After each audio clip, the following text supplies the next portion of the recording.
Nilisimama pale nikiwa na maswali elfu kichwani.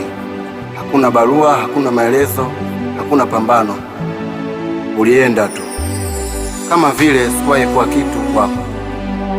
Lau ningejua kosa, hata magoti ningepiga, ningeliomba msamaha, ningelirekebisha, ningelipigania. Sasa nimesalia na ukimya. Nina swali moja tu linalonisumbua. Kosa langu kukupenda kwa dhati? Bado najiuliza kipi nilichomkosea, ama ni vipi nilichomfanyia. Najiuliza kipi